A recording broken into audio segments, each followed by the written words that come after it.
Since November 3rd on Election Day, when Donald Trump had a huge lead in the state of Georgia, he has seen that lead dwindle and dwindle and dwindle, go down dramatically. And earlier today, Joe Biden pulled in front of Donald Trump here in the state of Georgia for the first time. It is a razor-thin margin we're talking about. And as you can imagine, this is something that the Trump administration is challenging and is going to continue to challenge. There have been already some legal challenges here in Georgia. They have all been dismissed by the courts so far. But the Secretary of State here, the individual who will be the one to certify the vote in Georgia, had a news conference earlier in the day, and he said that definitely there is going to be a recount. So this is going to drag this process out more. It is going to be expensive for the state of Georgia, but it's something that has to be done. We're talking about a difference of less than half a percentage point out of 5 million votes, less than 1,000 votes. It is a razor-thin margin.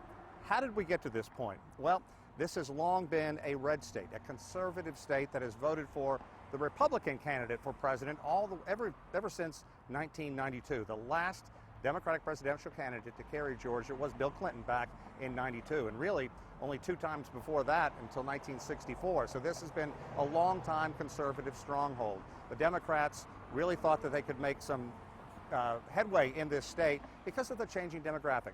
More than 30% of the people in the state are African American. They have overwhelmingly voted for Joe Biden. The NAACP, other organizations have been doing everything they can to register voters and make sure they get out and cast their ballot. More than 4 million people voted early, and that's significant because on Election Day, they count the votes that come in during that day. And what we saw, we heard President Trump talk about it during that news conference yesterday, is a red wave. Legions of Trump supporters came out, more, I think, than Democrats had expected. So Trump ran up a very, very high margin in the early hours. But as they began to count the early votes, and under Georgia law, they can only count them once the polls open. So it began to be a painstakingly long process. Then you saw that chip away. We have seen Republican and Democratic observers in at least one giant area where they were counting the absentee ballots. And that's significant because that's one of the things the Trump administration has argued about, not just here in Georgia, but other states, that GOP observers have been told to stay very far back. That simply wasn't the case here in Georgia. They were very close. They watched the whole process. So moving forward, what's going to happen? Well, it's going to take some time to certify this vote. The state of Georgia doesn't have to until November 13th by law. And there are still military votes coming in, still votes from overseas, and still a handful of votes to go through that came through in this state. We know there's going to be a large victory demonstration on Saturday here in Atlanta, led by the NAACP, Black Lives Matter, organizations that really fought to change this from red to blue. How will the Trump faithful respond to all of this? Well, we saw a handful of Trump protesters out yesterday.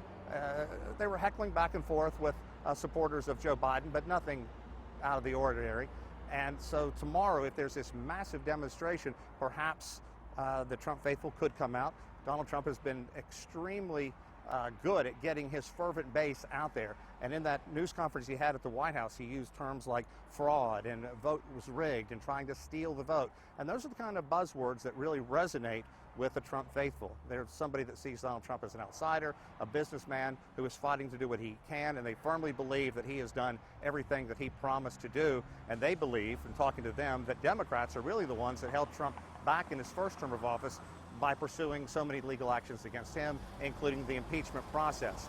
But right now, as it stands, it looks like Donald Trump is going to be a one-term president. It's going to be interesting to see how this really plays out in the coming days, because Joe Biden, if he is declared the winner here in Georgia and 2 states out west, as well as Pennsylvania, he will have well over the 270 electoral votes needed to become president. So it's something we're going to be watching. But that recount is definitely going to be happening. And it's important to point out that the governor, the Secretary of State, and the top elections officials are all Republicans in this state. So it's going to be very difficult for Trump to say this is an election that was stolen in a state that is run by Republicans.